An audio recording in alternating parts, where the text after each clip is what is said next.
Hello viewers, Assalamu alaikum. Welcome back to my channel. This is Risa Khan with one more information and with one more vlog.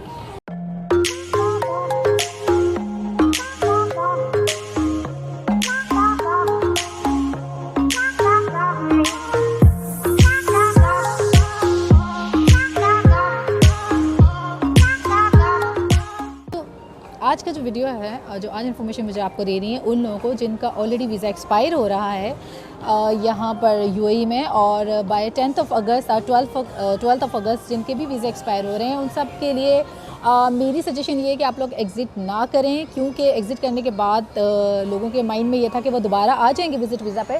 तो ऐसा कुछ नहीं है। अभी फ़िलहाल visit visa officially allow तो हैं, ओपन तो हैं, बट अगेन कुछ लिमिटेशन लग गई है जिसकी वजह से आपका अराइवल दोबारा प्रॉब्लमेटिक हो सकता है। तो better to stay here till for next any information by the government, number 1।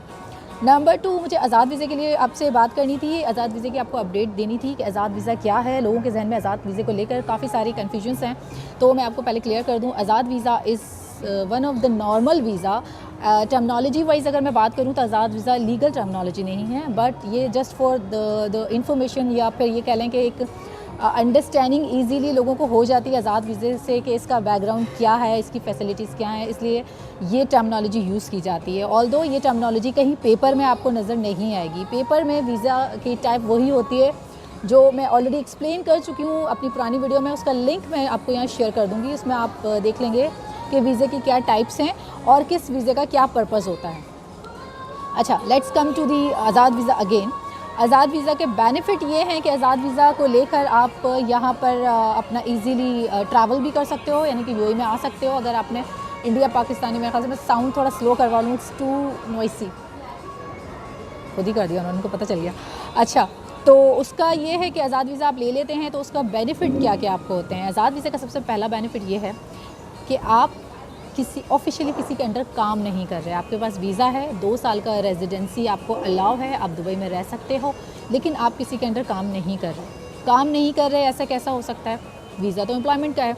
होता ही है कि आपकी कंपनी से पहले से अंडरस्टैंडिंग होती है कि भाई ये मैं वीज़ा ले रहा हूँ और मेरा वीज़े का प्लान ये है कि मुझे लोन लेना है, या मुझे कनाडा के लिए अप्लाई करना है, या मुझे लाइसेंस लेना है। ये 3 ही मेनली रीज़न्स होते हैं।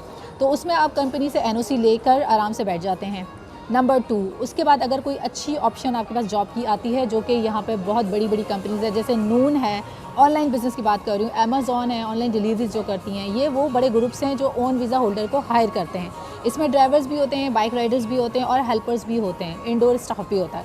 उनकी सैलरी ओन वीज़ा होने की वजह से बहुत हाई होती है compare to the other employees, तो अच्छी जॉब्स मिल जाती है अपने वीज़ा होने की वजह से। सेकेंडली, आपको जब भी यहाँ पे बैंक अकाउंट ओपन करना हो, लोन लेना हो, उसमें भी आपको अच्छी फैसिलिटी मिल जाती है, क्योंकि आज़ाद वीज़ा में जो सैलरी आप चाहते हैं वो सैलरी शो होती है। बट आज़ाद वीज़ा में आप अपनी मर्ज़ी से सैलरी रखवाते हो, जितनी सैलरी आपको चाहिए वो आप शो करवाते हैं। फिर उसी सैलरी के अगेंस्ट, फॉर एग्जांपल आपने 10-15 हज़ार दरहम सैलरी अपने वीज़े में शो करवाई है, तो उसी पर आप लोन लेते हो। मतलब 3 टाइम 4 टाइम आपको अप्लाई करके क्रेडिट कार्ड मिल जाता है। उसके अलावा अदर लोन फैसिलिटी पे अगर जाते हैं तो वो भी आपको बड़ा लोन मिल जाता है। ठीक है, लोन फैसिलिटी आपको इजीली मिल जाती है। थर्ड, आपको एनओसी मिल जाता है, आप कहीं पर भी जाके जॉब कर सकते हैं। फिर उसके बाद आ जाता है आपका लाइसेंस। अगर आपको लाइसेंस लेना है तो जॉब करते हुए लाइसेंस लेना बहुत मुश्किल होता है, क्योंकि वो 12 घंटे ड्यूटी, 10 घंटे ड्यूटी होती है। उसके बाद फिर क्लासेस मैनेज करना एक चैलेंज है। तो आज़ाद वीज़े वाले क्या करते हैं कि वो अपना क्या कहते हैं, लाइसेंस ले लेते हैं, आसानी से क्लासेस ले लेते हैं, क्योंकि जॉब पर तो वो होते नहीं हैं। तो उनके लिए ये एक सहूलत भी हो जाती है कि वो जल्द अज जल्द with in a month, 2 months उनका क्लासेस कंप्लीट हो जाती हैं, तो वो लाइसेंस भी इजीली ले लेते हैं। ठीक है जी, ये तो हो गई आज़ाद वीज़ा का ओवरव्यू। तो आज़ाद वीज़ा जिसको भी लेना है, जहाँ से भी लेना है, चाहे वो यूएई में है या यूएई से बाहर है, आज़ाद वीज़े की फ़ैसिलिटी वो ले सकते हैं किसी भी कंपनी से। अच्छा, अब बात करते हैं कनाडा का। कनाडा में सबसे पहले आपका बैंक स्टेटमेंट देखा जाता है, आपका प्रोफाइल देखा जाता है, आप जहाँ काम कर रहे हैं। फॉर एग्जांपल मैं भी उनकी बात कर रही हूँ जो दुबई के थ्रू अप्लाई करना चाहते हैं। अगर दुबई के थ्रू अप्लाई करना चाहते हैं तो यहाँ पर आपको मंथली स्टेटमेंट लास्ट 6 मंथ और 8 मंथ्स की दिखाना पड़ता है डॉक्यूमेंट्स में, कि आपकी ये सैलरी आ रही है और इतना सैलरी आप विड्रॉ कर रहे हैं। तो आज़ाद वीज़े में वो रिक्वायरमेंट भी बहुत ईजीली आपकी मेनटेन हो जाती है। सेकेंडली, आपका एक स्टेटस, जॉब स्टेटस जो भी चाहते हैं, आप मैनेजर हैं, असिस्टेंट मैनेजर हैं, जो भी अच्छा आप स्टेटस शो करना चाहते हैं कनाडा जॉब के लिए, वो भी आप आज़ाद वीज़ा में शो कर सकते हैं। ये 2 डॉक्यूमेंट्स आपके इजीली हो जाते हैं। Third, travelling history. दुबई से आप इजीली कहीं भी ट्रैवल कर सकते हैं अगर आपके पास आज़ाद वीज़ा है, क्योंकि वो आपको बहुत चीपर पड़ता है। Some time on arrival visa मिल जाता है। बहुत सारे कंट्रीज़ ऐसे हैं जहाँ पे बहुत चीप पैकेजेस यहाँ दुबई में अवेलेबल होते हैं। थर्ड नंबर की फैसिलिटीज़ आपको मिल गई। फोर्थ नंबर का ये है कि अभी जो चल रहा है कनाडा में पायलट प्रोग्राम, जिसके through skill labour easily apply कर सकती है और जिसका क्राइटेरिया बहुत कम है। कनाडा के पायलट प्रोग्राम इमिग्रेशन में सबसे पहला फ़ायदा एज का है कि नॉर्मल प्रोग्राम्स में 35 मोर देन के बाद पॉइंट्स गिर जाते हैं, तो उसमें एक चैलेंज आ जाता है। अबव 35 या 40 वाले लोग अप्लाई नहीं कर पाते। तो पायलट प्रोग्राम में एज लिमिटेशन नहीं है, आपकी कुछ भी एज है आप अप्लाई कर सकते हैं, बट कंडीशन इज़ कि आप स्किल्ड लेबर हो। नंबर 2, एज के साथ आपका क्या था, आइल्स आपके मैंडेटरी होता है कि सर्टन बैन आपने लेने 7, 6 इस तरह के बैंस की कुछ रिक्वायरमेंट होती है। डिपेंड्स आप कौन सी इमिग्रेशन के प्रोग्राम में जा रहे हैं। तो पायलट प्रोग्राम में आपका लो बैंड भी चल जाता है। 4, 5 भी अगर आपका कर रहे हैं, 5 भी आपका हो रहा है तो it is still acceptable. Number 3, pilot program में क्या अच्छी बात है जो मुझे लगी है वो ये है कि आपके हाथ में आपकी जॉब होती है। पायलट प्रोग्राम में गवर्नमेंट ने ऑलरेडी स्किल लेबर की एक कैटेगरी डिफाइन कर दी है। फॉर एग्जांपल इंजीनियर चाहिए, प्लम्बर चाहिए, आर्किटेक्चर इंजीनियर चाहिए, या एचआर मैनेजर चाहिए, या ड्राइवर्स चाहिए, हैवी बस ड्राइवर चाहिए, या इसके अलावा वेटर चाहिए, नर्सेस चाहिए। जो भी कैटेगरी उनको चाहिए वो उन्होंने ऑलरेडी डिफ़ाइन कर दी है।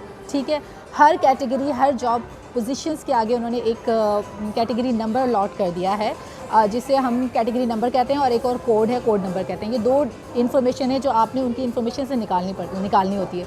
फॉर एग्जांपल मैं एचआर मैनेजर हूँ और मैं पायलट प्रोग्राम के थ्रू अप्लाई करना चाहती हूँ, तो मैंने वहाँ जाके उनकी कैटेगरी ओपन करनी है। पूरी कैटेगरी में देखना है कि एचआर मैनेजर कहाँ है। वो एचआर मैनेजर की डेजिग्नेशन जहाँ लिखी नज़र आएगी वहाँ से मैंने उस कैटेगरी नंबर को उठा लेना है। For example AA2 category number है, वो मैं AA2 नोट कर लूँगी। उसके बाद एक कोड नंबर आता है, वो कोड नंबर मैं नोट कर लूँगी। इस कैटेगरी और कोड नंबर को फिर मैंने जाके चेक करना है एम्प्लॉयर्स के पास कि ये पोजीशन एचआर मैनेजर की कौन सा एम्प्लॉयर मुझे ऑफ़र कर रहा है, क्योंकि एम्प्लॉयर की लिस्ट भी गवर्नमेंट ने ऑलरेडी डाउनलोड कर रखी है। वहाँ जाके आप एम्प्लॉयर्स की लिस्ट ओपन करेंगे, सारे एम्प्लॉयर्स को 1 बाय 1 चेक करेंगे, जितनी बड़ी लिस्ट है।